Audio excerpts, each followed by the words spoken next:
ఈ ప్రపంచంలో ఒక మనిషి ఎంత డబ్బు సంపాదించినా, ఎంత పేరు తెచ్చుకున్నా, ఎంత పవర్ ఉన్నా, రాత్రి ఒంటరిగా ఒక గదిలో కూర్చున్నప్పుడు ఒక ప్రశ్న మాత్రం అతన్ని వదలదు. నిజంగా నా జీవితాన్ని నాతో కలిసి నడిచే ఒక మనిషి అవసరమా? పెళ్ళి ఇది కేవలం ఇద్దరు మనుషులు కలిసి జీవించడం మాత్రమేనా, లేక ఇది ప్రకృతి రాసిన ఒక లోతైన రహస్యమా? ఎందుకు ఈ ప్రపంచంలోని దాదాపు ప్రతి నాగరికత, ప్రతి మతం, ప్రతి సంస్కృతి పెళ్లిని ఒక పవిత్ర బంధంగా చూసింది? ఎందుకు మన పురాణంలో శివుడు కూడా పార్వతిని స్వీకరించాడు, రాముడు సీతను అంగీకరించాడు, కృష్ణుడి జీవితంలో కూడా సంబంధాల గాఢత ఉంది? అయితే పెళ్లి చేసుకొని వాళ్ళు తప్ప బుద్ధుడు, శంకరాచార్యుడు, యోగులు వాళ్ళు ప్రకృతికి విరుద్ధంగా బ్రతికారా, లేదా ప్రతి మనిషికి వేర్వేరు మార్గాలుంటాయా? ఇంకో ప్రశ్న, ఎందుకు కొందరి జీవితంలో ఒక ప్రత్యేకమైన వ్యక్తి వచ్చిన తర్వాతే వాళ్ళ జీవితం పూర్తిగా మారిపోతుంది? అసలు భార్యగా ఒక వ్యక్తి మన జీవితంలోకి రావడం యాదృచ్ఛికమా, లేక దాని వెనకాల కూడా ప్రకృతి, కర్మ, మనసు, చైతన్యం కలిసిన ఒక రహస్యం ఉందా? ఈ రోజు మనం పెళ్లి గురించి మాట్లాడబోతున్నాం. సమాజం చెప్పిన కోణంలో కాదు, సినిమాలు చూపించిన కోణంలో కూడా కాదు, చాలా లోతుగా మన పురాణాలు, ఉపనిషత్తులు, భగవద్గీత, చరిత్ర, సైన్స్, సైకాలజీ, ప్రకృతి చట్టాలు మరియు మనిషి ఆత్మ వరకు వెళ్ళి పెళ్లి అసలు ఎందుకు వచ్చింది, ఎందుకు అవసరమైంది, పెళ్లి లేకుండా జీవితం అసంపూర్ణమా, సరైన వ్యక్తి అంటే ఎవరు, ప్రేమ, కామం, బాధ్యత, ఆత్మబంధం, వీటిలో తేడా ఏమిటి, అన్నింటినీ అర్థం చేసుకుందాం. ఈ వీడియో చివరి వరకు చూసిన తర్వాత మీరు పెళ్లిని చూసే విధానం ఎప్పటికీ మారిపోతుంది. So let's start.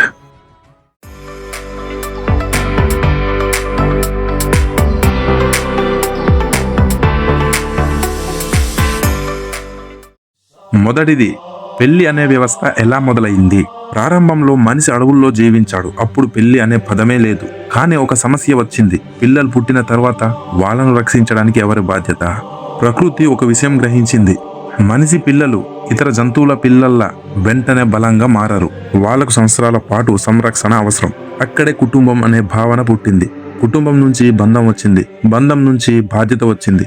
అక్కడ నుంచి పెళ్లి అనే వ్యవస్థ క్రమంగా ఏర్పడింది. చరిత్ర చెప్తుంది, ప్రతి నాగరికతలో కూడా పెళ్లికి ప్రత్యేక స్థానం ఉంది. ఈజిప్టు నాగరికతలో భార్యాభర్తలను ఆత్మల కలయికగా చూశారు. భారతదేశంలో పెళ్లిని కేవలం శారీరక సంబంధంగా కాదు, ధర్మయాత్రగా చూశారు. మన వేదాలు చెప్తున్నాయి, అర్ధంగి అంటే నీ జీవితంలో సగం కాదు, నీ అసంపూర్ణతను పూర్తి చేసే వ్యక్తి అని. శివుడిని కూడా అర్ధనారీశ్వరుడిగా చూపించారు. దాని అర్థం ఏమిటి? ప్రతి పురుషునిలో ఒక స్త్రీ శక్తి ఉంది, ప్రతి స్త్రీలో ఒక పురుష శక్తి ఉంది. ఈ రెండు శక్తులు సమతుల్యం అయినప్పుడే పూర్తి చైతన్యం కలుగుతుంది అని. అందుకే ప్రకృతి ఒంటరితనాన్ని కాదు, సమతుల్యతను కోరుకుంటుంది. రెండవది, సైన్స్ ఏమంటుందో చూద్దాం. సైన్స్ కూడా ఒక ఆసక్తికరమైన విషయం చెప్తుంది. మనిషి మెదడు ఎమోషనల్ కనెక్షన్ కోసం తయారైంది అని. మనకు ప్రేమ, అనుబంధం, బాధ్యత లభించినప్పుడు మన మెదడులో ఆక్సిటోసిన్, డోపామైన్, సెరోటోనిన్ వంటి కెమికల్స్ విడుదలవుతాయి. అందుకే ఒక నిజమైన సంబంధం మనిషి జీవితాన్ని మార్చేస్తుంది. చాలా డీప్ స్టడీస్ చెప్తున్నాయి, సరైన భాగస్వామి ఉన్నప్పుడు మనిషి మానసికంగా స్థిరంగా ఉంటాడు, జీవితంలో అర్థం పెరుగుతుంది, స్ట్రెస్ తగ్గుతుంది, జీవితకాలం కూడా పెరగవచ్చు అని. కానీ ఇక్కడ ఒక ముఖ్యమైన విషయం ఉంది. పెళ్లి మాత్రమే మనిషిని సంతోష పెట్టదు. సరైన అవగాహనతో ఉన్న సంబంధం మాత్రమే సంతోష పెడుతుంది. తప్పు వ్యక్తితో జీవించడం ఒంటరిగా జీవించడం కంటే కూడా ప్రమాదకరం. అందుకే చాలా మంది పెళ్లి చేసుకుని కూడా ఒంటరిగా ఫీల్ అవుతున్నారు. ఎందుకంటే శరీరాలు దగ్గరయ్యాయి, కానీ ఆత్మలు కాదు. ఈ కాలంలో సమస్య ఏమిటంటే మనుషులు జీవిత భాగస్వామిని కాదు, తమ ఖాళీని నింపే ఒక మనిషిని వెతుకుతున్నారు. అక్కడే సంబంధాలు బలహీనమవుతున్నాయి. మూడవది, పెళ్లి చేసుకోవడం ధర్మమా, చేసుకోకపోవడం అధర్మమా? ఇప్పుడు చాలా లోతైన ప్రశ్న. పెళ్లి చేసుకోవడం ధర్మమా, చేసుకోకపోవడం అధర్మమా? మన శాస్త్రాలు దీనికి చాలా క్లియర్గా సమాధానం చెప్తాయి. హిందూ ధర్మంలో 4 ఆశ్రమాలు ఉన్నాయి: బ్రహ్మచర్యం, గృహస్థం, వానప్రస్థానం, సన్యాసం. ఇందులో గృహస్థాశ్రమాన్ని చాలా ముఖ్యంగా చూశారు. ఎందుకంటే సమాజం మొత్తం దాని మీదే నిలబడింది.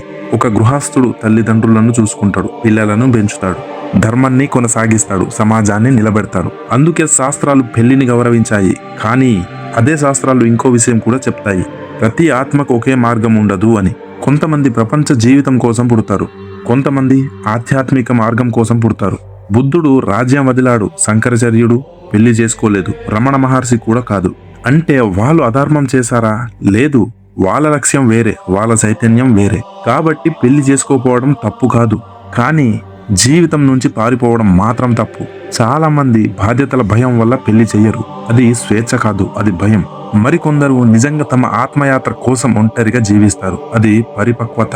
ప్రకృతి ఒకటే అడుగుతుంది, నువ్వు ఏ మార్గం ఎంచుకున్నా పూర్తి బాధ్యతతో ఉన్నావా?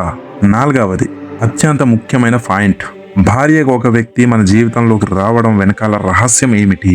ఈ ప్రపంచంలో కొన్ని కలయికలు యాదృచ్ఛికం కావు. కొన్ని మనుషులు మన జీవితంలోకి వచ్చిన తర్వాత మన జీవితం పూర్తిగా మారిపోతుంది. ఎందుకంటే ఈ ప్రపంచంలో కోట్లాది మంది ఉన్న ఒక ప్రత్యేకమైన వ్యక్తి మాత్రమే మన జీవితంలోకి భార్యగా, భర్తగా మారుతుంది. ఇది కేవలం ప్రేమేనా? కేవలం ఆకర్షణేనా? లేక దాని వెనకాల ఇంకా చాలా లోతైన రహస్యం ఏదైనా ఉందా? మన పురాణాలు, ఉపనిషత్తులు, యోగ శాస్త్రాలు మరియు ఆధ్యాత్మిక గ్రంథాలు ఒక లోతైన విషయం చెప్తాయి. మన జీవితంలోకి వచ్చే ప్రతి మనిషి యాదృచ్ఛికం కాదు, ప్రత్యేకంగా భార్య లేదా భర్తగా వచ్చే వ్యక్తి. మన శాస్త్రాల్లో దీనిని రుణానుబంధం అని పిలుస్తారు. రుణం అంటే కేవలం డబ్బు కాదు, భావోద్వేగ రుణం, కర్మ రుణం, అసంపూర్ణ అనుభవాల రుణం. అనుబంధం అంటే ఆత్మల మధ్య ఏర్పడిన బంధం. అంటే కొన్ని ఆత్మలు గత జన్మలో ఒకరికొకరు ఏదో ఇచ్చి ఉంటాయి, ఏదో తీసుకుని ఉంటాయి, ఏదో బాధ పెట్టి ఉంటాయి, ఏదో ప్రేమ ఇచ్చి ఉంటాయి, ఏదైనా అసంపూర్ణంగా వదిలేసి ఉంటాయి. ఆ అసంపూర్ణత మళ్ళీ వాళ్ళను కలుపుతుంది. అందుకే కొందరు మొదటిసారి చూసినప్పుడు కూడా ఎక్కడో చూసినట్టుంది, ఎందుకో వీళ్ళతో కనెక్ట్ అయినట్టు ఉంది అనిపిస్తుంది. ఇది కేవలం సినిమా డైలాగ్ కాదు, మన ఆధ్యాత్మిక సాంప్రదాయాల వేల సంవత్సరాలు చెప్తున్న విషయం. గరుడ పురాణం, యోగా వశిష్టం మరియు కొన్ని తంత్ర గ్రంథాలు కూడా చెప్తాయి, మనిషి జీవితంలో కొన్ని ముఖ్యమైన సంబంధాలు కర్మల కొనసాగింపు అని. అంటే నీ భార్యగా వచ్చిన వ్యక్తి ఈ జన్మలో మొదటిసారి కలిసిన ఆత్మ కాకపోవచ్చు. గత జన్మలో ఆమె నీ తల్లి అయి ఉండొచ్చు, స్నేహితురాలు అయి ఉండొచ్చు, శత్రువులు అయి ఉండొచ్చు, లేక నువ్వు బాధ పెట్టిన ఒక ఆత్మ అయి ఉండొచ్చు. ఇప్పుడు చాలా మంది అడుగుతారు, అంటే ఇది మొత్తం తలరాతేనా? లేదు, మన శాస్త్రాలు ఒక గొప్ప విషయం చెప్తాయి. గత కర్మలు నీ జీవితంలో ఎవరిని కలవాలో నిర్ణయించవచ్చు, కానీ వారితో ఎలా జీవించాలో మాత్రం నీ ప్రస్తుత చైతన్యం నిర్ణయిస్తుంది. ఇది చాలా డీప్. ఉదాహరణకి, నీ జీవితంలో ఒక వ్యక్తి రావడం కర్మ కావచ్చు, కానీ ఆ సంబంధాన్ని ప్రేమగా మార్చాలా లేక నరకంగా మార్చాలా అనేది నీ అవగాహన మీద ఆధారపడి ఉంటుంది. అందుకే ఒకే ఇంట్లో ఇద్దరు ఉంటారు, ఒకరి జీవితం స్వర్గంలా ఉంటుంది, మరొకరి జీవితం నరకంలా ఉంటుంది. కర్మ ఒక ద్వారం తెరుస్తుంది, కానీ ఆ ద్వారం దాటి ఎలా నడవాలో నీ చైతన్యం నిర్ణయిస్తుంది. మన పురాణాల్లో చాలా ఉదాహరణలు ఉన్నాయి. శివుడు, పార్వతి. ఇది కేవలం భార్య భర్తల సంబంధం కాదు, ఇది శివం మరియు శక్తి కలయిక. పార్వతీదేవి శివుడిని పొందడానికి ఎన్నో జన్మలు తపస్సు చేసిందని పురాణాలు చెప్తాయి. దాని అర్థం ఏమిటి? కొన్ని ఆత్మల కలయికలు ఒక జన్మలో పూర్తవ్వవు, వాటి ప్రయాణం చాలా లోతుగా ఉంటుంది. ఇంకో ఉదాహరణ, సీతారాములు.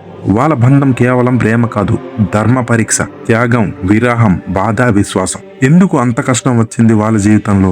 ఎందుకంటే కొన్ని సంబంధాలు మనకు సుఖం ఇవ్వడానికి రావు, మనల్ని మేల్కొల్పేందుకు వస్తాయి. ఈ ప్రపంచంలో ప్రతి భార్య భర్తల సంబంధాల వెనుక 3 కారణాల్లో ఒకటి ఎక్కువగా ఉంటుంది. మొదటిది కర్మ సంబంధం, అంటే గత అనుభవాల వల్ల మళ్ళీ కలవడం. రెండవది పాఠం సంబంధం. కొందరు మనుషులు మన జీవితంలోకి ప్రేమ కోసం రారు, మన బలహీనతలను బయట పెట్టడానికి వస్తారు, మన అహంకారాన్ని పగలగొట్టడానికి వస్తారు, మనల్ని పరిపక్వులను చేయడానికి వస్తారు. అందుకే కొందరి సంబంధాలు చాలా బాధేస్తాయి, కానీ ఆ బాధ తర్వాత మనిషి పూర్తిగా మారిపోతాడు. మూడవది చైతన్య బంధం. ఇది చాలా అరుదు. ఇద్దరు మనుషులు కలిసి ఉన్నప్పుడు ఒకరినొకరు కేవలం ఉపయోగించుకోరు, ఒకరినొకరు మేల్కొల్పుతారు. వాళ్ళ ప్రేమలో భయం ఉండదు, ఆధిపత్యం ఉండదు, కేవలం ఎదుగుదల ఉంటుంది. ఇలాంటి బంధాన్ని మన శాస్త్రాలు అర్ధాంగి అని పిలిచాయి. అంటే నీ జీవితంలో సగం కాదు, నీ ఆత్మ ప్రయాణంలో నీతో కలిసి నడిచే శక్తి. ఇప్పుడు ఒక పెద్ద ప్రశ్న, అంటే ప్రతి పెళ్లి ముందే నిర్ణయించబడిందా?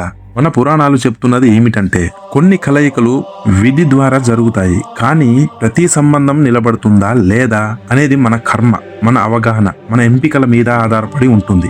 అందుకే ఒక మనిషి జీవితంలోకి సరైన వ్యక్తి వచ్చిన అతను అవగాహన లేకపోతే ఆ బంధాన్ని కోల్పోతాడు. మరి కొందరికి చాలా బాధాకరమైన సంబంధాలు వస్తాయి, ఎందుకంటే జీవితం వాళ్ళకు ఒక లోతైన పాఠం నేర్పాలని చూస్తుంది. ఇది వినడానికి కఠినంగా అనిపించవచ్చు, కానీ కొన్ని సంబంధాలు మన కోరికల వల్ల రావు, మన ఎదుగుదల కోసం వస్తాయి. అందుకే కొన్నిసార్లు మనం అడుగుతాం, ఇంతమంది ఉన్నా ఎందుకు ఈ వ్యక్తి నా జీవితంలోకి వచ్చాడు లేదా వచ్చింది?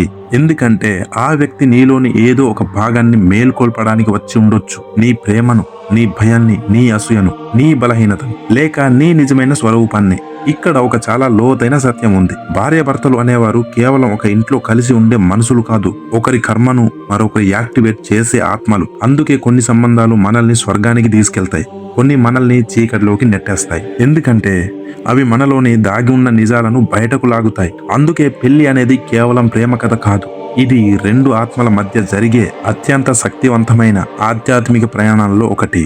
ఐదవది, ప్రకృతి చట్టాలు కూడా ఏమంటున్నాయో ఒకసారి చూద్దాం. ప్రకృతి మొత్తం సమతుల్యత మీద నడుస్తుంది. పగలు రాత్రి, స్త్రీ పురుషుడు, శక్తి శివం. ప్రకృతి ఒంటరితనాన్ని వ్యతిరేకించదు, కానీ అసమతుల్యతను మాత్రం సహించదు. ఒక మనిషి తనలో పూర్తి అవగాహనతో ఒంటరిగా జీవించగలిగితే అది కూడా ఒక మార్గమే. కానీ లోపల ఖాళీతో ఉండి నాకు ఎవరు అవసరం లేదు అని చెప్పడం అది అహంకారం కావచ్చు. ప్రకృతి మనకు ఒక విషయం నేర్పుతుంది. మనిషి ఒంటరిగా పుడతాడు, ఒంటరిగానే చనిపోతాడు. కానీ మధ్యలో సంబంధాల ద్వారానే తనను తాను తెలుసుకుంటాడు. అందుకే కొన్ని సంబంధాలు మనకు స్వర్గంలా అనిపిస్తాయి, కొన్ని నరకంలా. ఎందుకంటే అవి మనలోని నిజాలను బయట పెడతాయి. చివరగా ఒక విషయం గుర్తించుకోండి, పెళ్లి అనేది కేవలం ఒక ఫంక్షన్ కాదు, ఒక ఫోటో కాదు, ఒక సోషల్ స్టేటస్ కాదు. అది రెండు జీవితాలు ఒకరికొకరు అర్థంలా మారే ప్రయాణం. సరైన వ్యక్తి దొరికితే జీవితం ఒక ఆశీర్వాదం అవుతుంది, తప్పు వ్యక్తి దొరికితే జీవితం ఒక పాఠం అవుతుంది. కానీ ప్రతి సంబంధం మనకు ఏదో ఒకటి నేర్పుతుంది. ఈ ప్రపంచంలో ప్రేమ కోసం ఏడ్చిన మనుషులు ఎంతో మంది, కానీ నిజంగా ప్రేమను అర్థం చేసుకున్న వాళ్ళు చాలా తక్కువ. ఎందుకంటే ప్రేమ అంటే కేవలం హృదయం కొట్టుకోవడం కాదు, ఒక మనిషి బలహీనంగా ఉన్నప్పుడు కూడా నేను ఉన్నాను అని చెప్పగల ధైర్యం. అదే నిజమైన బంధం. అందుకే పెళ్లి చేసుకోవాలా వద్దా అనేది కంటే నువ్వు నిజంగా ప్రేమించగల స్థితిలో ఉన్నావా అనేది ముఖ్యమైన ప్రశ్న.